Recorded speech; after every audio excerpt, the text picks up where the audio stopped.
The story follows three brothers called Tenka, Soromaru, and Chutaro. The three Kumo brothers live at a special shrine and they are very skilled samurai. When the regional police cannot handle dangerous criminals, the three brothers go after them. Chutaro and Soromaru get assigned a mission where they have to transport an elderly man to a maximum security prison called Gokumanjo. When criminals need to be transported to the prison where they will remain forever, the brothers take them there. Later at the Kumo shrine, the Kumo family housekeeper, called Shirasu Kinjo, goes to visit Tenka. Tenka has noticed for a while that his brother Chutaro has been acting strange lately. So Soromaru and Tenka decide to go undercover at Chutaro's school to find out more in regards to what is going on with him. Afterwards, Soromaru and Tenka are introduced to Botan, who is Chutaro's teacher in school. Botan is actually a Shikigami summoned by the Ebeno clan 600 years ago with the mission of sealing Orochi. Orochi is a giant spirit demon snake which descends upon Earth every 300 years and needs to inhabit a human vessel in order to revive. But in the Meiji era, Botan is now a schoolteacher who seeks to assist the Kumo brothers. Tenka closely watches Botan and starts to notice that her grading system is suspicious. Later in the day, two policemen called Kitamura and Tsuchiya want to talk to Tenka about a new case. They have worked with the brothers many times before. Tenka meets them and they tell him that there is a samurai bandit who stole Kitamura's sword. Tenka accepts the mission and tells Chutaro and Soromaru to stay at home while he goes to catch the criminal. Chutaro and Soromaru take a walk in the woods and they find the samurai bandit on their own. They chase him down and begin to challenge him. The samurai bandit puts up a good fight as he is also very skilled, managing to dodge several attacks and even jumps straight back up when he is knocked to the ground.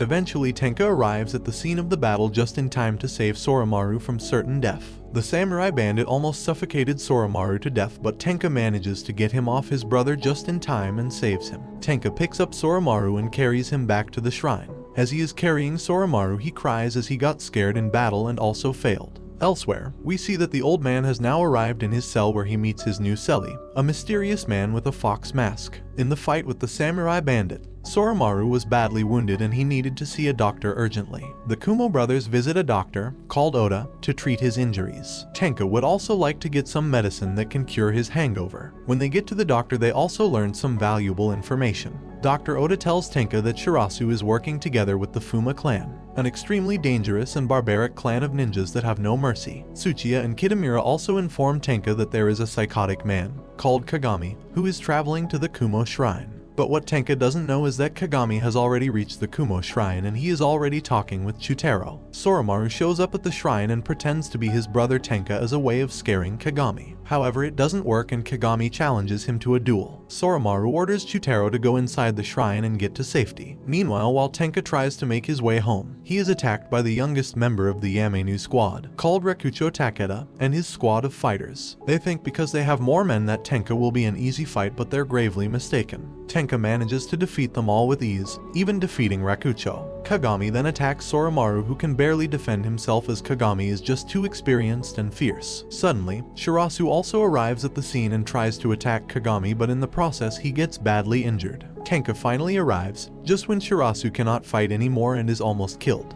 Tenka then faces off against Kagami. It is then revealed that Kagami wants to overthrow the current shogunate because they have betrayed the people. The shogunate was the hereditary military dictatorship of Japan. Kagami believes that the shogunate broke the trust of everyone when they approved the Sword Abolishment Act, as he can't stand the fact that now warriors aren't allowed to carry their swords like in the Golden Age. Tenka attacks Kagami and beats him up, but just before he can finish him off, the commander of the Yamenu squad arrives, called Ebeno Sase. He restrains Tenka and breaks up the fight with Kagami. It is revealed that Sase has made it his goal to find and kill Orochi's vessel, the monstrous serpent that cursed Japan since ancient times. It brought havoc and had to be sealed away with magic. Sase doesn't know that Tenka also wants to find Orochi's vessel. But unlike Sase, who wants to kill it, Tenka wants to save it, as Orochi needs to inhabit a human vessel to revive. Every few hundred years it reincarnates in the body of a human and possesses them. Tenka forms a new friendship and alliance with Botan, and they both agree to work together to find the Orochi's vessel by any means necessary. While the two make their plan, Tenka notices that Soromaru has been eavesdropping on their conversation. Tenka doesn't want to call out Soromaru for his eavesdropping and pretends he didn't even notice. Motivated by his recent failures in combat, Soromaru decides it is time to become stronger. He begins training harder than ever with the goal of being as strong as his brother Tenka. While training, he gets a visit from Shirasu. Meanwhile, Tenka meets up with Kyoko Sasaki, who is another member of the Yamenu squad. Afterwards, Tenka also has a conversation with the Minister of the Right, called Tomomi Iwakura. Soromaru decides that he must have a teacher so he can learn more skills with the sword. He goes to Sase and very politely asks to be his student. Soromaru wants Sase to show him his way of the sword, but to Soromaru's surprise, Sase rejects his offer. Takeda, along with Shichenrang, who is also another member of the Yamenu squad, decide that they will help Soromaru in his search of Orochi's vessel. They need to gain access to the Gokumanjo prison, as maybe some of the inmates there know something. Chutaro and Soromaru come up with a plan to infiltrate Gokumanjo prison. Soromaru disguises himself and stakes out the prison for more information. When Tenka returns home, he gets worried that Soromaru has gone missing. We then see Shirasu go into the woods where he meets with Botan. Shirasu doesn't particularly like Botan and asks her why she is so passionate about working with Tenka to find Orochi's vessel. In response, Botan becomes furious and calls out Shirasu, questioning his loyalty to the Kumo brothers and his true intentions. Soromaru has now arrived at the Gokumanjo prison and is trying to remain unnoticed. He runs into some familiar faces, some of them he personally brought to the prison. Tenka goes to the shrine and finds out from Chutaro what his brothers have been up to. Tenka tells Shirasu to go and save Soromaru from the prison before he bites off more than he can chew. Meanwhile, Soromaru gets in trouble when the man with the fox mask brings him to his cell. Soromaru is terrified, but he also remembers painful memories from his childhood that are somehow connected to this masked man. Soromaru goes into a rage and attacks the man in the fox mask. Soromaru believes that this same man killed his parents when he was just a child. He tries to attack the man with the mask but passes out from exhaustion. In the past, we discover that Soromaru was attacked by a man wearing a fox mask. This attack happened at the shrine and Tenka was the one who saved Soromaru from certain defeat. While Tenka was fighting the masked man, he got a serious injury to his spine. Back in the present, Soromaru wakes up in a totally different cell. He sees a strange-looking prison guard with pink hair. He goes to the guard and explains everything about the man with the fox mask. At that moment, Takeda and Shirasu arrive at Gokumanjo prison in search for Soromaru to get him out of there. Several prisoners then start escaping their cells and Takeda has to fight them off. Shirasu finally finds Soromaru and gives him some normal clothes. Soromaru then once again faces the man with the fox mask and tells him to remember his name and face, because one day he will come after him. Before leaving, Soromasu gives the prison guard with pink hair equipment for medical emergencies. Eventually, Shirasu, Takeda and Soromasu make their way out of the prison and back to the shrine. Soromaru is returned home to his brothers. Angry and disappointed, Tenka asks Soromaru why he didn't come to him with his plan. Tenka was distraught as he almost lost his brother in prison, and he feels it's his duty to always be there for his brothers to protect them. Later in the day, Botan and Shirasu face off once more. This time Shirasu directly tells Botan to stay away from Tenka. He tells her that she needs to reveal everything she knows about the Orochi's vessel immediately. Shirasu explains that once he was a part of the Fuma clan, but one day they were all slaughtered. He was just a child and without a home, so he wandered around the lands with no help. But eventually Shirasu was found by Tenka and the brothers changed his life. The following morning, Chutaro and Tenka welcome their brother back and they all celebrate. The following day, Shirasu is met by the prison guard with the pink wig. She takes off the pink wig and reveals that her name is Nishiki, the last member of the Fuma clan. Nishiki gets acquainted with Shirasu some more and eventually, she offers to lead him to the man that ended his entire clan in the past. However, Shirasu refuses her invitation. Soromaru visits Sase once more, but this time with information about the man with the fox mask. He reveals that the mysterious man collects a special plant called poppies which can be used to create a special substance called opium. The following day, Sase finally agrees to teach Soromaru his way of the sword. On the other hand, Kiko brags about how in the past Tenka was actually a high-ranking commander of the Yamenu squad while he was just a child. While talking to Sase, Soromaru learns that the main goal of the Yamenu squad is to locate and destroy Orochi's vessel by any means necessary. Night arrives and a heavy rainstorm is brewing. Chutaro and Soromaru go to fetch some vegetables from the nearby town. Meanwhile, Botan, Shirasu and Dr. Oda discover a horrible truth about Tenka. Soromaru makes his way back to the shrine but runs into Nishiki. He then realizes that she was the prison guard with the pink hair. In a shocking twist of events, it is revealed that Tenka is indeed the Orochi's vessel, and in turn he is surrounded and arrested by the police. Soromaru and Chutaro cannot believe that this is really happening. The news spreads all around the land and eventually reaches the base of operations for the Yamenu squad. Soromaru soon learns that his brother Tenka is scheduled to be executed in public at the Orochi's shrine. Soromaru is angry at his brother for keeping secrets and lying to them the whole time. Botan then reveals that the first head of the Kumo family, called Kagemitsu Kumo, was the one who helped Harari and Botan to seal away the Orochi 600 years ago. Orochi was sealed at the same location where the Gokumanjo prison now lies. It is also revealed that the Orochi has picked Tenka to be its human host. It is strange that Orochi chose Tenka as he has been shown to be kind and loving, especially towards his two brothers. The day of the execution arrives and Tenka is led into the noose to be hanged.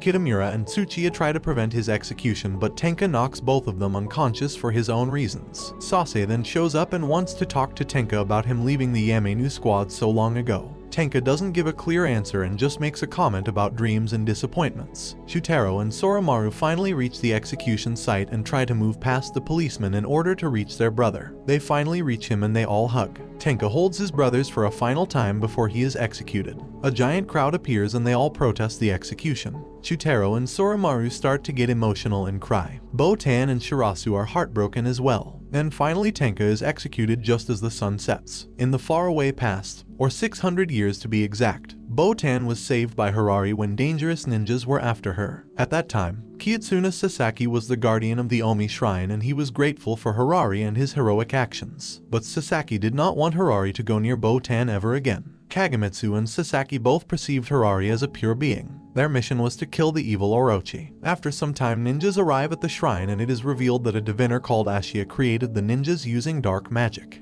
Botan then proceeds to use her Onmyo magic to destroy all the ninja attackers, and she is then revealed as the familiar who was created with the sole purpose to seal away the Orochi. During the battle, Botan ties Harari to a nearby tree but releases him shortly after, as this was only for his safety while there were enemies around them. Ashia gets scared during the battle and retreats running away. After she unties him, Harari hugs Botan and tells her that he has feelings for her. At that moment, Kagamitsu has a feeling that Harari is actually the Orochi's vessel. After a while, Harari deduces that Sasaki is actually the true vessel for Orochi. At that point, the human host transforms into an evil serpent. Harari, Botan and Kagamitsu all work together, and with some great display of action they finally manage to defeat the Orochi. In the battle, Harari sacrificed his left arm while trying to protect Botan from Orochi. Harari then manages to stab the Orochi and Botan completes her seal ritual that finally seals away the ancient Orochi demon lord. Botan has now finished her mission and she transforms into flower petals and disappears, leaving Harari behind. Back in the present, a week has passed since Tenka was executed. It is raining almost every day and Soromaru is constantly angry. Iwakura is furious that Orochi's vessel was killed instead of being captured. Sase and his Yamenu squad are ordered to carefully watch over Chutaro and Soromaru just in case something happens. Sase continues training Soromaru, and during one of their sessions he tries to motivate Soromaru, telling him to hold his head high and always strive to become stronger. When Soromaru returns home, he tells Chutaro and Shirasu that Tenka took responsibility for their parents' death. Later in the day, Soromaru finds Nishiki injured in the woods, so he takes her to the shrine to recover. When Nishiki wakes up, Shirasu doesn't want to talk to her or restore the Fuma clan. Tsuchiya and Kitamura arrive at the shrine and they inform Soromaru that one of the transports was lost in the woods. Nishiki offers to help in the case and explains that she looks like this because she failed her coming-of-age ceremony. Soromaru tells her that everyone has done something they regret. He then goes into the woods where he meets with the people that took the transport. He manages to defeat them, returning the transport to their rightful owner. In battle, he is joined by an injured Nishiki. After everything has been settled, Soromaru carries Nishiki back to the shrine and tells her that she can stay with them for a while. The next day, Soromaru goes to train with Sase once more. Sase tells him that he will be the head of the Kumo family in the future. Shutaro goes for a walk in the woods where he meets Kagami, who has managed to somehow escape from Gokumanjo. Shutaro is scared and gets even more shaken up when Kagami begins to explain that Tenka was a necessary sacrifice. Meanwhile, at the base of operations of the Yamenu squad, Kyoko and Takamine are informed by Sase that Tenka was not actually the true Orochi's vessel, which is a shocking revelation for everyone. Kitamura and Tsuchiya then go to Soromaru and Shirasu and tell them that Chutaro has been seen with Kagami in the woods. Sase then requests Ashia to summon various familiars and break into Gokumanjo. Takamine speaks to Harari and learns that Tenka was just a possible vessel for Orochi. But before he can learn more, Takamine is attacked by the true vessel for Orochi. It is not revealed who the vessel is. The following day, Soromaru is shocked when he wakes up strangling Nishiki. Sase then reveals to Soromaru that Tenka was the one who accepted that his life needed to end quickly. In the meantime, Sase also learns that Takamine was taken to the hospital because he was attacked and injured. Botan and Ashia appear at the Kumo shrine where they search for the Kumo twin swords, which are special artifacts that were swallowed by the Orochi when it was sealed. Soromaru has a shocking realization that he is the real vessel for Orochi and that his brother sacrificed his life for him. Soromaru also remembers that he attacked Takamine in the woods. Shirasu and Botan go to meet Chutaro. Botan realizes that while they had the twin swords they could not kill Orochi, but they could still free the vessel. We then witness a shocking betrayal happen when Shirasu stabs Botan in the back. It is revealed that Shirasu actually wants the Orochi to be reborn once more. He explains that members of the Fuma clan were actually the retainers for the Orochi for hundreds of years. Shirasu goes on the offensive planning to kill Botan, but at the last moment Harari shows up and saves her, taking her somewhere safe. Soromaru goes to Sase and tells him that he is the true Orochi's vessel. Soromaru then begs Sase to kill him before he does something evil. Sase tells Soromaru that he needs to remember his brother and his death. Tsuchiya and Kitamura inform Botan and Harari that a prison break has occurred at Gokyumanjo. Sase, Kiko and another member of Yamenu called in Yukai arrive at the prison, trying to fight off several Fuma clansmen. It is revealed that the man wearing the fox mask is Kataru Fuma,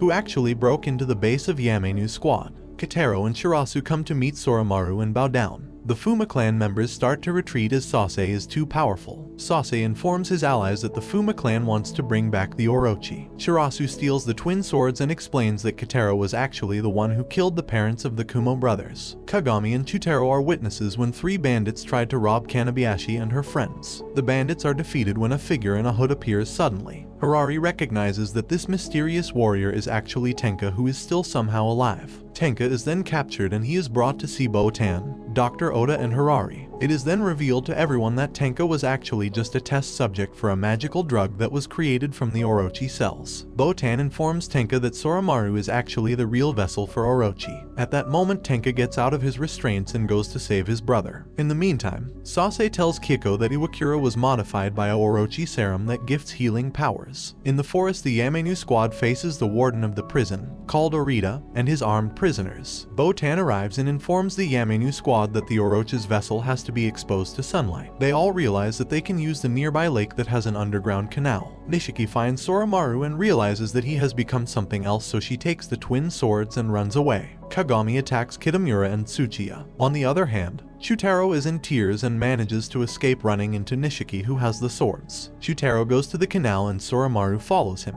In the meantime, Botan and Nishiki fight Shirasu. The Yamenu squad goes against Kotaro and his Fuma clansmen, and while Soromaru and Chutaro begin their fight, Tenka suddenly breaks into the canal and arrives at the battlefield. Takeda, Harari and Sase also go towards the canal and the Yamenu squad fights Kotaro. Tenka and Chutaro manage to take Soromaru away from the canal. Chutaro then uses the twin swords and manages to actually take the Orochi out of Soromaru. The skies turn black and Soromaru returns to normal. He takes Sase's katana and goes to destroy the Orochi. Sase talks to Tenka about him hiding the fact that he was used for an experimental Orochi serum. Then Chutaro manages to save Kagami when a tree almost falls on him. Orochi is revived and starts to destroy everything in its path. Botan protects Nishiki and Harari arrives to help keep Botan safe. Tenka and Sase attack Shirasu, however Kotaro manages to grab a hold of Sase and Tenka. Kotaro tries to throw them and himself into one of the deadly Orochi beams, and while Kotaro dies, Tenka and Sase survive but are gravely injured.